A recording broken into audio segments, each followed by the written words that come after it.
Hey everyone, this is the Conservative Bookworm, Shelby. This is my third video in my series, my top 10 favorite books for the age ranges 8 to 12, 13 to 15, and 16 to 18. So I'm going to jump right in.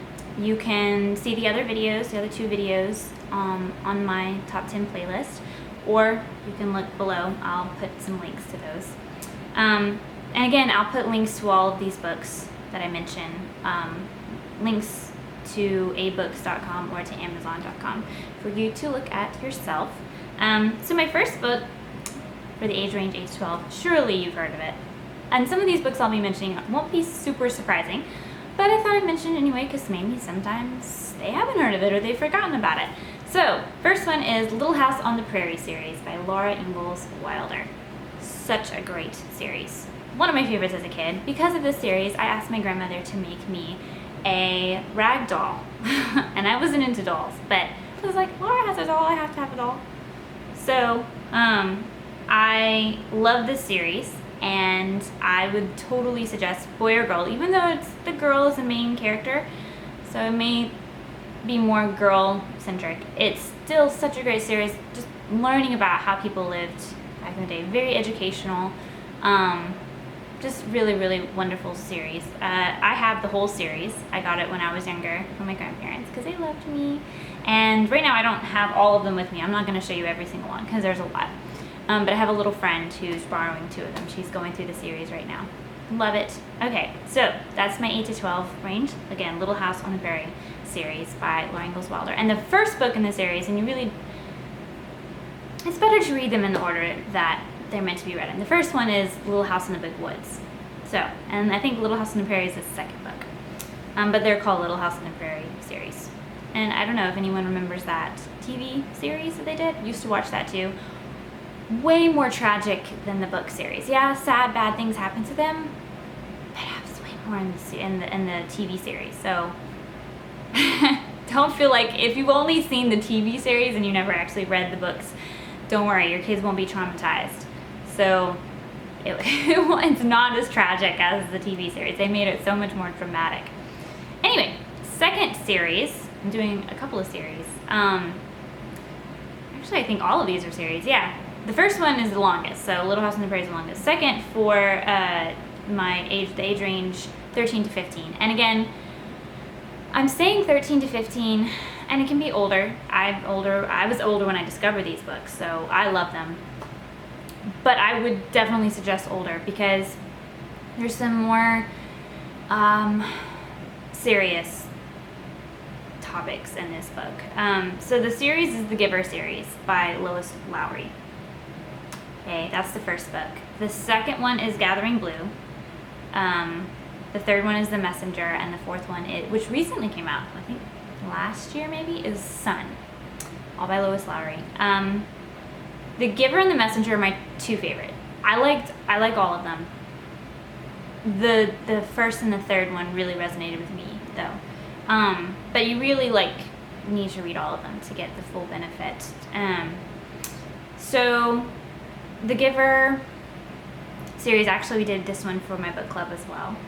I'm going to say for older kids because there's some more serious, like I said, topics. Hormonal things are mentioned because the main character is reaching puberty. Nothing bad, it's just he's a puberty driven boy. So there's some things, so if that bothers you, just forewarning. And then euthanasia is mentioned. It's kind of like a big topic in the first one, just the seriousness of it. And it's about a dystopian society and how it's just everything is quote unquote safe and perfect, but it's very much kind of a lot of these books are very much about what do you give up? You know, what are you willing to give up for safety? Are you willing to give up your freedom? Are you willing to give up all of your choices to a government just because they promise you that you will never feel pain, you will never feel hunger, you will always be safe from harm? What are you willing to give up? So there's some really serious discussion potential in this series. Probably especially the first one, The Giver. So, just fair warning, that's why I have it 13 to 15, or even 13 to 18. The main character in it, I think it's 12. So, you could even say 12 years old and up to read this book, but it's up to you as a parent. Just giving fair warning. The Giver's probably the first one is probably the one with the most potential for serious discussions, because again, talking about euthanasia and puberty and things like that. Air conditioner just went off, so it's going to be a little quieter. So the Gathering Blue, the main character is a girl. Messenger, the main character is a boy. Sun, main characters are a boy and girl. So, age range, boys and girls can enjoy all of it. Really, the most serious parts in the book are in the first one, in the series, are in the first one. Okay, so third suggestion, which this is for young adult, definitely young adult. I would not suggest, well, okay, I take that back. We read this book for my book club. I say I wouldn't suggest it for younger kids. I had 11-year-olds reading this book because their parents were okay with it. I told their parents straight up, I was like, look, I'm looking at doing this book for the book club, but it's a more serious book because it's talking about an event in world history that was very, very sad and very traumatic and very violent. It's during pre-World War II.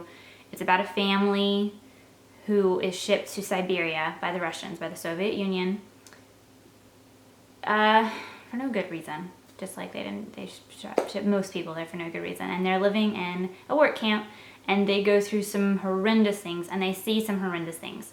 So this book, the kids were allowed to read it. 2 of my kids were not, because they're younger, but their mom still wanted them to learn a bit about it. So she gave them an overview, skipping some of the more violent parts. And they still joined us for the book club, and they were still up to date. They still knew a lot about it, but their mom was not comfortable with them reading it, which that was why I just put it out there right away. I'm like, look, it does have this, it has this, it has this. It has a little bit of nudity. It has, not in a sexual way, just kind of like in the Holocaust where they were told to strip and things. There's a little bit of,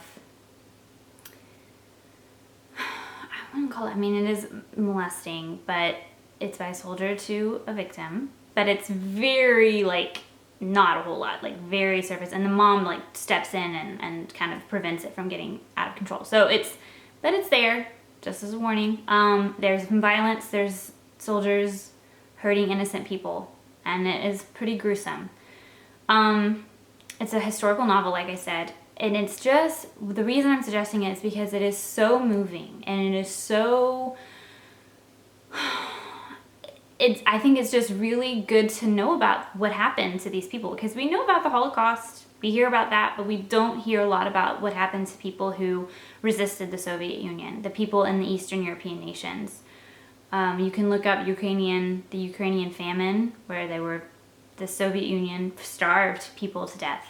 The people who were sent to the gulags, sent to the concentration camps, or the work camps. They didn't call them concentration camps, but they were basically just as bad in a lot of ways, up in Siberia. And they were there for decades, a lot of them, if they could survive that long. And the reason we don't hear about it a lot is because, the Soviet Union fell, but they were our allies during World War II. And so they did horrible things, but they didn't get punished because they weren't Nazis. They were our allies. They were fighting the Nazis. So, and we never actually went to war with Russia. We had the Cold War, but we never actually had, they've never been held accountable for what they did to the people. Not truly held accountable. And it's still really not talked about a whole lot. They still don't talk about it a whole lot. So it's just one of those things. The author, I still haven't told you what the name of the book is, I'm sorry. It's called Between Shades of Grey, not Shades of Grey, Between Shades of Grey. I don't know if you can see it, by Ruta Sepetys. And she wrote this book because her family was from one of those Eastern European nations, Lithuania, I believe.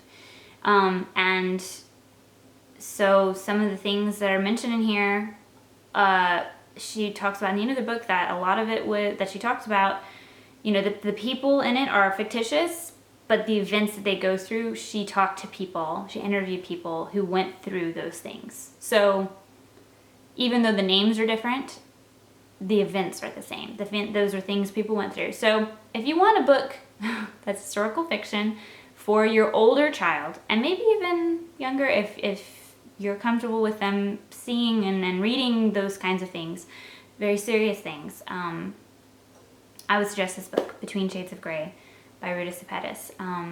Again, links will be below about where you can see these books, learn a little bit more about them.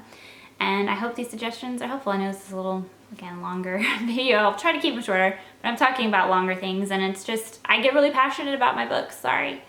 Anyway, I hope that this is useful to you, and this is the Conservative Bookworm signing off. Thanks.